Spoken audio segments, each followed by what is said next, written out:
Hello everyone, আসসালামু আলাইকুম। কেমন আছেন আমার প্রিয় মিষ্টি আপু ভাইয়েরা? আশা করি আল্লাহর অশেষ রহমতে সবাই ভালো ও সুস্থ আছেন। আমি নিজেও আলহামদুলিল্লাহ আল্লাহর অশেষ মেহেরবানিতে ভালো আছি। সবাইকে ওয়েলকাম করছি টুনাটুনি সংসার চ্যানেলের নতুন আরেকটি সুন্দর ও সাদামাটা লাইফস্টাইল ব্লগ ভিডিওতে। আজকের ভিডিওতে শেয়ার করব একটা খুব সাধারণ কিন্তু ভীষণ সুন্দর একটি পরিপাটি দিনের গল্প। সম্পূর্ণ ভিডিওটি দেখুন, আশা করছি ভালো লাগবে। ভিডিও শুরুতেই প্রতিদিনের মতো আজকেও সবাইকে একটা রিকোয়েস্ট করে নিচ্ছি, প্লিজ যারা যারা আমার ভিডিওটি ক্লিক করেছেন একটা লাইক দিয়ে ভিডিওটা কন্টিনিউ করবেন। আপনাদের ছোট একটা লাইক আমার জন্য খুবই গুরুত্বপূর্ণ। আপনারই মতো অনেকের কাছে আমার ভিডিওটি পৌঁছে দিতে সাহায্য করবে, সেই সাথে নতুন দিনে নতুন আরেকটি ভিডিও মেক করা উৎসাহ জাগিয়ে তুলবে। তাই বুঝতেই পারতেছেন আপনাদের ছোট একটা লাইক আমার জন্য কতটা মূল্যবান। ইদানিং দেখতেছি সবাই একটা করে লাইক দিতে কেন জানি ভুলে যাচ্ছেন। তাই প্রতিদিনই আমি চেষ্টা করতেছি ভিডিও শুরুতে সবাইকে লাইকের কথাটা মনে করে দিতে।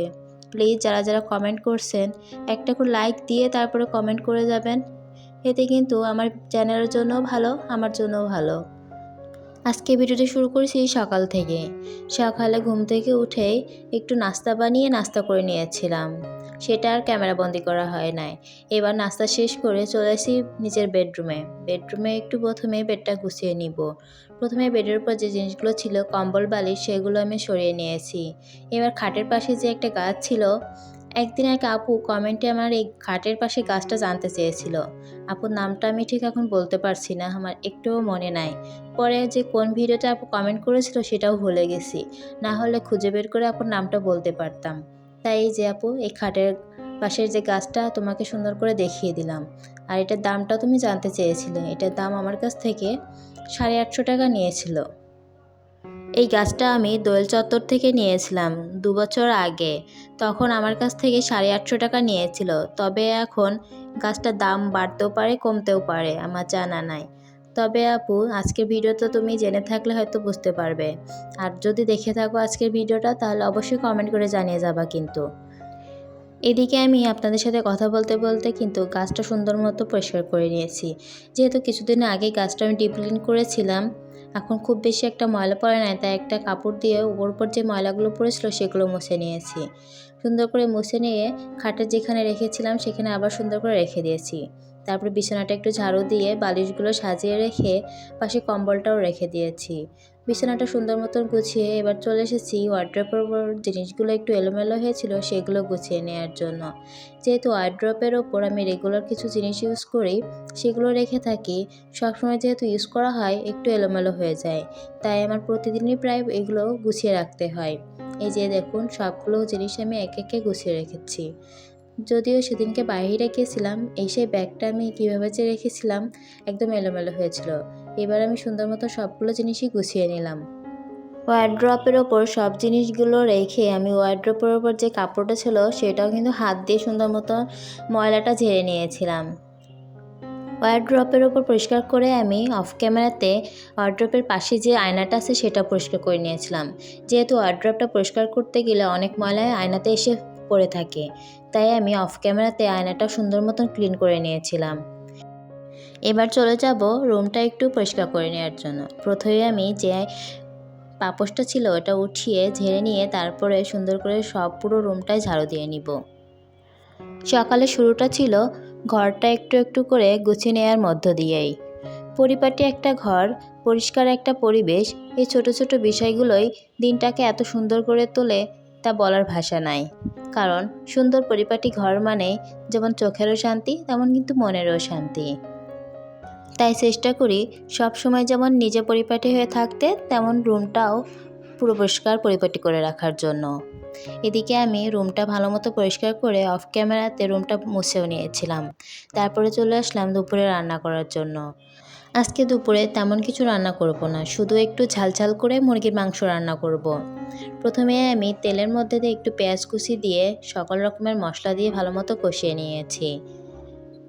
একটু কষানো হয়ে গেলে উপর থেকে যখন তেল ভেসে আসবে তখন আমি এই যে আগে থেকে মুরগিটা সুন্দর মতন ধুয়ে রেখেছিলাম।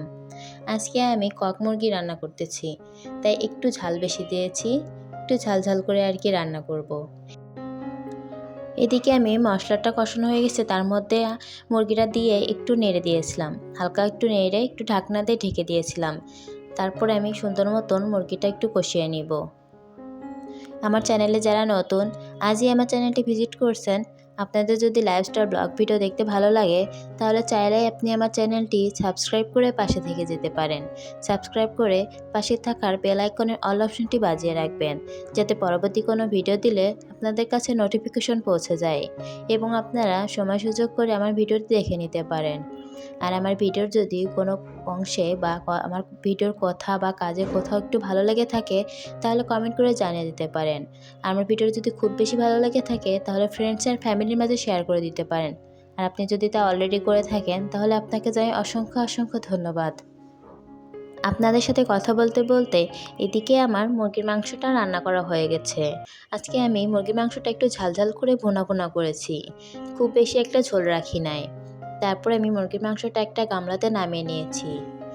রান্নাবান্না শেষ করে কিছু জামা কাপড় মাখিয়ে রেখেছিলাম, সেটা গোসলের সময় সবগুলো পরিষ্কার করে নিজে গোসল করে এবার চলে এসেছি ছাদে। সব জামা কাপড়গুলো একটু মেলে দিব। এখানে আমার হাজব্যান্ডের কিছু জামা ছিল, শার্ট প্যান্ট, সাথে আমার কিছু জামা ছিল, সেগুলোই সুন্দর মতো মেলে দিব। কয়েকটা দিন যাবৎ ধরে প্রতিদিনই আমার কিছু না কিছু পরিষ্কার করতে হয়।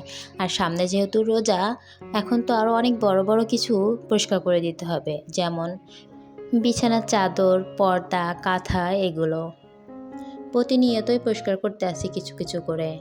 একবারে তো আর সব পারি না, যেহেতু আমার ওয়াশিং মেশিন নাই, নিজে সব কিছু করা লাগে, তাই চেষ্টা করতেছি প্রতিদিনই অল্প অল্প করে সবগুলো পরিষ্কার করে নেওয়ার জন্য।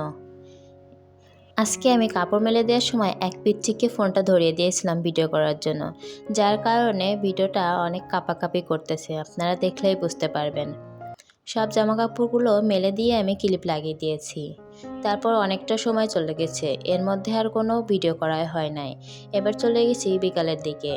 বিকালবেলা নিচ থেকে আমার হাজব্যান্ড কিছু ভাজা পোড়া নিয়ে এসেছিলো, সেগুলো এখন খেয়ে নিব। এখানে ছিল ডিমের চপ, 2টা সিঙ্গারা আর একটা চিকেন পুরি। এগুলো আমি এখন সন্ধ্যার নাস্তাটা করে নিব। ভেবেছিলাম অন্য কিছু নাস্তা বানাবো, তবে তার আগে আমার হাজব্যান্ড নিচ থেকে এগুলো নিয়ে এসেছে। তারপরে আর কোনো ঝামেলা করি নাই, এগুলো দিয়ে সন্ধ্যার নাস্তাটা করে নিয়েছি। নাস্তাটা করার কিছুক্ষণ পরে আমার বান্ধবী এসেছিল। তখন তো আর কিছুই বানানো হয় নাই, তাই ভাবলাম এখন ওকে একটু দুধ চাটাই বানিয়ে খাওয়াই।